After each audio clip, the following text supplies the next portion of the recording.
Today, we're talking about Sisu, glorious carnage. Sisu is a Finnish film, and Sisu is a Finnish word. Sisu apparently is a word that allegedly has no English apparent translation, but it has a definition.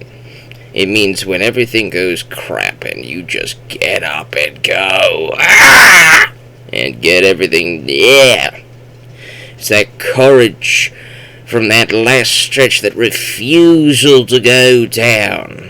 And it's Sisu. Sisu stars man and man's rage against a contingent of the... 2 seconds. A contingent of the... not see. See. Not see. You cannot see it. No. Because I don't know how YouTube is with certain words spoken and whatnot. So, they're going to think I'm saying not see. You can't see him. He is going to go through a bunch of people that you can't see, and he's going to wipe them all out in glorious carnage. This was an excellent film, and it was perfectly paced. It was 90 minutes.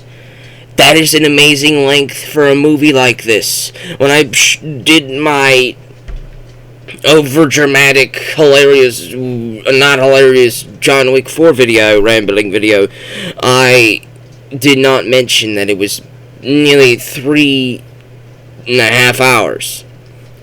Sisu...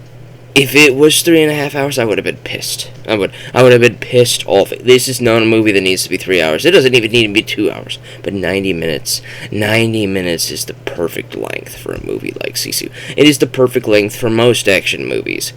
90 minutes. You get in, you get out. That is the best length for a film like Sisu. The story isn't exactly the deepest. It's not supposed to be. The movie you're here to see is not some rich storytelling with lots of exposition and all sorts of things like that. No, you're here to see man beat the crap out of some not-sees. Let's take a look at the back for a moment for the basic story. During World War II, a solitary prospector, man, crosses paths with not-sees in northern Finland. When the not-sees steal the gold that he has found, they quickly discover that he is no ordinary miner. While there is no direct translation for the Finnish word Sisu, the legendary ex-commando will embody what it means: a white-knuckled form of courage and unimaginable determination in the face of overwhelming odds. You know, some might just call that persistence. And this one-man death squad will go to outrageous lengths to get his gold back, even if it means killing every last not-see in his path. It's the simple premise. If you're here for a story, prepared to have it spoiled. Man finds gold, a vein of gold, a big vein of gold, and he breaks it all out with his pickaxe here. And he gets all the gold, and he puts it in some saddlebags, and he rides off north. However, in his path is a traveling regiment of the not-sees, and they aren't very kind to him. Well, naturally, they're not very kind to many people. They just burn down a village north of where their position is. So, but they let him pass because they think he's just going to die up north with the mines and all the minefield stuff. So he goes north, but then he gets stopped by a smaller group of not-sees. He has to kill them, though, because they try to take his gold. So he kills them all, and he rides off. But then he runs into a mine. The mine blows up his horse. He gathers up the gold. The not-sees return to see that he has a bunch of gold, and they go like, well, we're going to lose the war in a little bit. This takes place in 1944. We're going to lose the war in a little bit, the commander says. And he goes like, well, let's just take his gold. That gold is our ticket to the big times after the war. So they try to take his gold, and they succeed. They leave him hanging from a post to death. But the thing is, the exposition, the only people that speak of this movie are the Nazis, and it's excellent. The story goes that this man just does not die. He refuses to die. It's not that he's immortal, but the Russians have called him the Immortal. If you know your history, you know the history between Finland and Russia. They aren't necessarily best friends.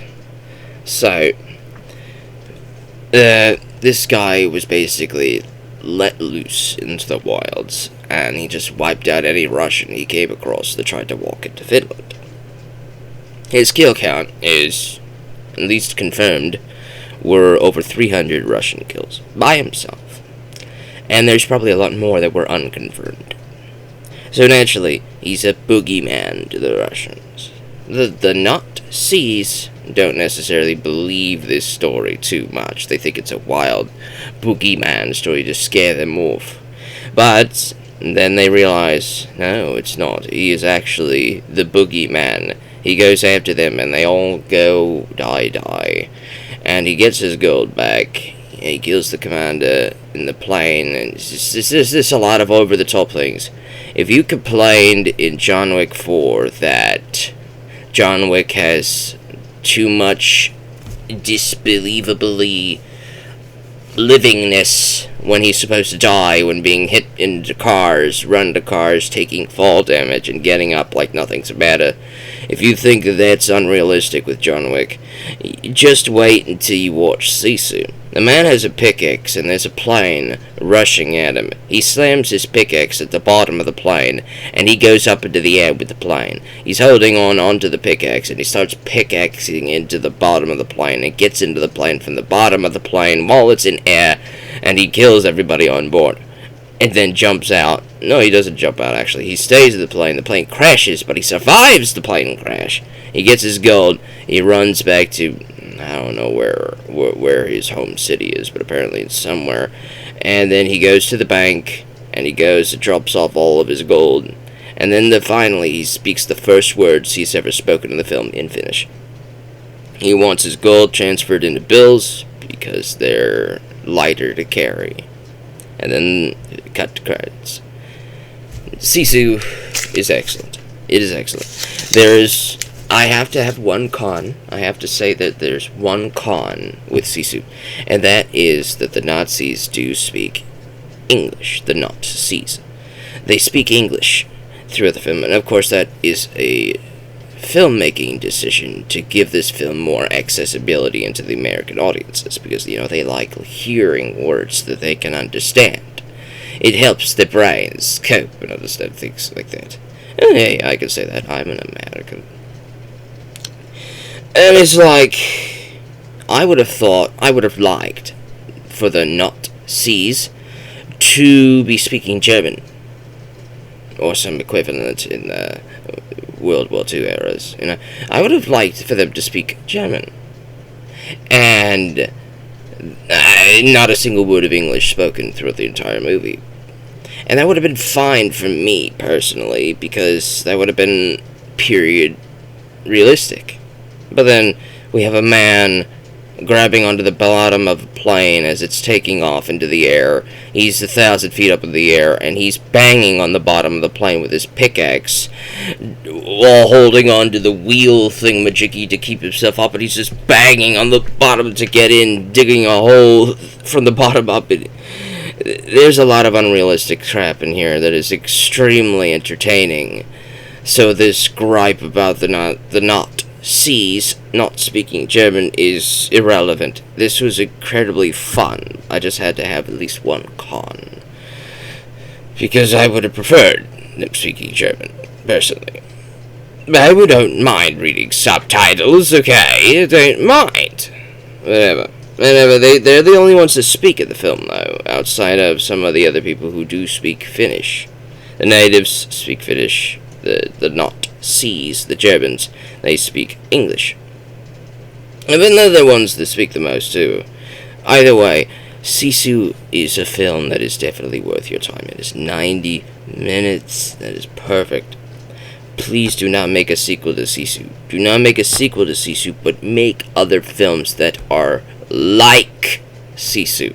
Don't. And this film suffers from the John Wick thing, because when you're watching this film, they say, from the producers of John Wick, and it's like, why do you do that? You don't have to keep reminding everybody that this is the people behind John Wick, or there's some guy who knew a guy who worked on John Wick, worked with this movie. You don't need to keep mentioning John Wick. You don't. You could stand apart from John Wick and make your own amazing action movie. It's okay. You could do it. The only reason they mention John Wick is for marketing purposes, because apparently people only know John Wick when it comes to action. Me, I know plenty. I've seen Rambo, I've seen Die Hard, I've seen Terminator, I've seen Predator. I've seen so many awesome movies with action stars. There's Commando, there's Platoon, there's awesome movies out there that you can watch with action. You know? John Wick's not the only one that exists. Either way, John Wick's an excellent film. I know it sounds like I'm bashing the heck out of it every time I bring it up, but I'm not. I'm bashing the marketing surrounding John Wick. John Wick is a fun movie that was milked, and milked, and milked, and milked, and eventually the udder is going to be dry, and you're going to run out of John Wick to do. So make things like this. Make things like this. Like Sisu. Make things like Sisu. Don't make a Sisu 2. Just make things like Sisu. Like it. You know, it's my mini rant at the end of this video. Watch Sisu. It was directed by a man named Jalmari Helendar. Go ahead and take a look at it. It's definitely worth your time.